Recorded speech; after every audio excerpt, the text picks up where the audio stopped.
ঢাকা বিশ্ববিদ্যালয়ে আগামী ৯ সেপ্টেম্বর অনুষ্ঠিত হতে যাচ্ছে কেন্দ্রীয় ছাত্র সংসদ ডাকসু নির্বাচন। এবার পূর্ণাঙ্গ প্যানেল ঘোষণা করেছে জামাতে ইসলামী ছাত্র সংগঠন ইসলামী ছাত্র শিবির। শিবিরের ঘোষণা অনুযায়ী সহসভাপতি পদে লড়বেন ঢাকা বিশ্ববিদ্যালয় শাখার সাবেক সভাপতি সাদিক কায়েম, আর সাধারণ সম্পাদক পদে প্রতিদ্বন্দ্বিতা করবেন শাখার বর্তমান সভাপতি SM ফরহাদ। সোমবার বিশ্ববিদ্যালয়ের সিনেট ভবনের ৩য় তলায় ডাকসুর প্রধান রিটার্নিং কর্মকর্তার কার্যালয় থেকে মনোনয়ন ফর্ম সংগ্রহের পর সংবাদ সম্মেলনে বিস্তারিত জানানো হয়। ভোট ও মনোনয়ন সূচি।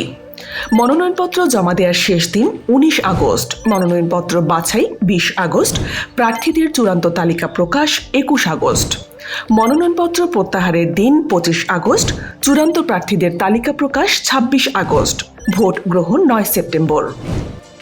শিবিরের প্যানেল: সহসভাপতি সাদিক কায়েম, সাধারণ সম্পাদক SM ফরহাদ, সহসাধারণ সম্পাদক মহিউদ্দিন খান, মুক্তিযুদ্ধ ও গণতান্ত্রিক আন্দোলন বিষয়ক সম্পাদক ফাতিমা তাসনিম জুমা, বিজ্ঞান ও প্রযুক্তি সম্পাদক Iqbal Haider, common room, reading room ও ক্যাফেটেরিয়া সম্পাদক উম্মে সালমা, আন্তর্জাতিক বিষয়ক সম্পাদক খান জসিম, সাহিত্য ও সাংস্কৃতিক সম্পাদক নুরুল ইসলাম সাব্বির, ক্রীড়া সম্পাদক আরমান হোসেন, ছাত্র পরিবহন সম্পাদক আসিফ আবদুল্লাহ, গবেষণা ও প্রকাশনা সম্পাদক সাজ্জাদ হোসেন খান, ক্যারিয়ার ডেভেলপমেন্ট সম্পাদক মাজহারুল ইসলাম, স্বাস্থ্য ও পরিবেশ সম্পাদক আবদুল্লাহ আল মিনহাজ, মানবাধিকার ও আইন বিষয়ক সম্পাদক সাখাওয়াত জাকারিয়া।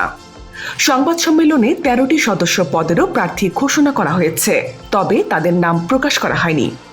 ঢাকা বিশ্ববিদ্যালয়ের ১৯৭৩ সালের অধ্যাদেশ অনুযায়ী প্রতি বছর ডাকসু ও হল সংসদ নির্বাচন অনুষ্ঠিত হয়। ডাকসুর মনোনীত ৫ শিক্ষার্থী বিশ্ববিদ্যালয়ের সিনেট সদস্য হন। দাবি এখন পর্যন্ত ৩৭ বার ছাত্র সংসদ নির্বাচন দেখেছে। স্বাধীন দেশে মাত্র ৫৩ বছরে ভোটের সংখ্যা ছিল ৮ বার। ঢাকা বিশ্ববিদ্যালয়ের ভোটারদের নজর এখন মনোনয়নপত্রের বাছাই ও প্রার্থীদের তালিকায়। ৯ সেপ্টেম্বর আসছে ভোটের দিন। আপনি কি মনে করেন এবার ডাকসু নির্বাচনে কোন প্যানেল জয়ী হবে?